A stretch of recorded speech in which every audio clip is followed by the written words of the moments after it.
በክርስቶስ እስካመንክ ድረስ የፈለግከውን ኃጢአት ብትሰራ መንግስተ ሰማያት ትገባለህ ትድናለህ ሲባል ሰምተሃል አይደል? እንዲህ የሚባል ትምህርት ግን በመጽሐፍ ቅዱስ አስተምረው የለም ማለት ነው። እዚህ ጋር እንደውም አንድ ታሪክ ልንገርህ። ዶክተር ጆን የሚባል የቀድሞ ፕሮቴስታንት የነበረ ሰው ነው። አሁን ግን ሙሉ በሙሉ ትቶ ወጥቷል ማለት ነው። በዚህ አጋጣሚ አሁን የሆነ አንድ አጋጣሚ እነግራለሁ። በዚህ አጋጣሚ ምክንያት ሙሉ ፕሮቴስታንቲዝምን ትቶ ወጥቷል ማለት ነው። ምን ይላል መሰለህ? በመጽሐፉ ላይ ነው ራሱ በጻፈው መጽሐፍ ላይ ፕሮቴስታንት በነበረበት ጊዜ ያጋጠመውን ነው የሚጽፈው። እኔና አንድ የሱ ፓስተር ነው ወደ አንዲት ሴት ቤት ይገባሉ ማለት ነው። እና ያቺን ሴት ምን ይሏታል መሰለህ? ክርስቶስን እንደ ግል አዳኝሽ ተቀበይ ብለው ይነግሯታል ማለት ነው። ብዙ ጊዜ ሰምተህ ከሆነ ክርስቶስ እንደ ግል አዳኝ እንደ ግል መድኃኒት አድርገህ ተቀበል የሚባል እንደዚህ አይነት ንግግሮች የፕሮቴስታንቶች ንግግር ነው እንጂ የኦርቶዶክስም አይደለም የመጽሐፍ ቅዱስም አይደለም ማለት ነው። ክርስቶስ የዓለም መድኃኒት ነው ቢባል የመጽሐፍ ቅዱስ ነው፣ የትክክለኛ ነው።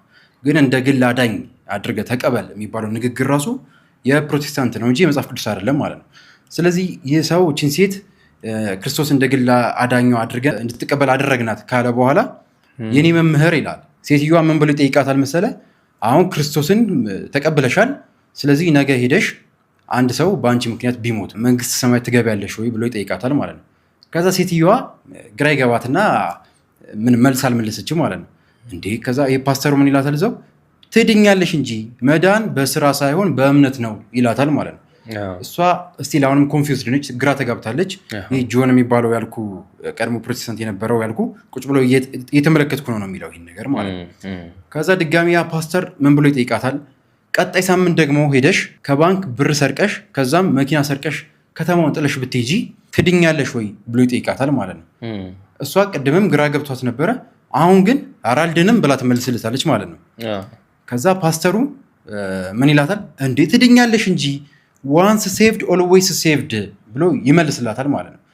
ማለትም አንዴ ከዳንሽ እኮ ድነሻል። መዳንሽ በክርስቶስ ማመንሽ ነው እንጂ የምታደርጊው እንዳለ ምንም ነገር አይጠቅምሽም። ብትሰርቂም ብትገድይም ምንም ይሄ ከመዳንሽ ጋር የሚገናኝ ነገር አይደለም። አስሎንጋስ አንቺ እምነትሽ በክርስቶስ ላይ እስከ ጣልሽው ድረስ ይላታል ማለት ነው። ከዚህ በኋላ ያ ዶክተር ጆን ያልኩ ሰው እዚህ ጋር እንዴ ከሴትዮዋ ጋር እኮ ነው የምስማማው ብሎ የሴትዮዋን ፖይንት ይዞ ማለት ነው ከዚህ ቀን ጀምሮ የፕሮቴስታንት እምነትን እንግዲህ ጥሎ ወጥቷል ማለት ነው ያ ያልኩ ሰው። ግን መጽሐፍ ቅዱስ ምንድን ነው የሚለው መሰለ? በማቴዎስ ወንጌል ምዕራፍ 7 ከቁጥር 21 ላይ ክርስቶስ የሚናገረው ማለት ነው ግልጽ በሆነ ነገር ጌታ ሆይ የሚለኝ ሁሉ መንግስተ ሰማያት የሚገባ አይደለም ማለት አያ። ከዛ ምን ይላል መሰለ? በሰማይ ያለውን የአባቴን ፍቃድ የሚያደርግ እንጂ ጌታ ሆይ የሚለኝ ሁሉ መንግስተ ሰማያት የሚገባ አይደለም። በዚያ ቀን ይላል በፍርድ ቀን እዛው ሲቀጥል ከቁጥር 22 ላይ ጌታ ሆይ በስምህ ትንቢት አልተናገርንምን? አጋንንትን አላወጣንምን? ብዙም ተአምራት አላደረግንምን?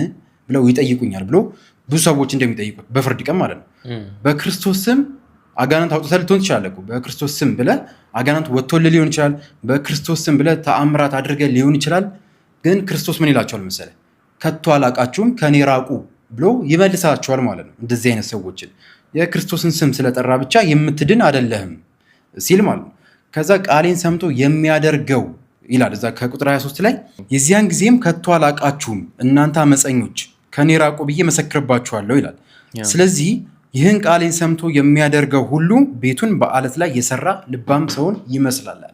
ይህን ቃሌን ሰምቶ የሚያምን ብቻ አይደለም የተባለው፣ ይህን ቃሌን ሰምቶ የሚያደርገው የሚደረግ ነው ማለት ነው። በዮሐንስ ራእይ ምዕራፍ 21 ላይ አዲሲቱ ኢየሩሳሌም የምትባለው መንግስተ ሰማያት ማለት ነው በእሷ ውስጥም ንጹህ ያልሆነ ነገር እንደማይገባባት ተጽፎ እናገኛለን ማለት ነው። ርኩሰት ያለበት ነገር፣ ውሸት የሚዋሽ ሰው፣ ጸያፍ ነገር የሚያደርግ ሰው ሁሉ ወደ እሷ ከቶ አይገባም ተብሎ ተጽፏል ማለት ነው።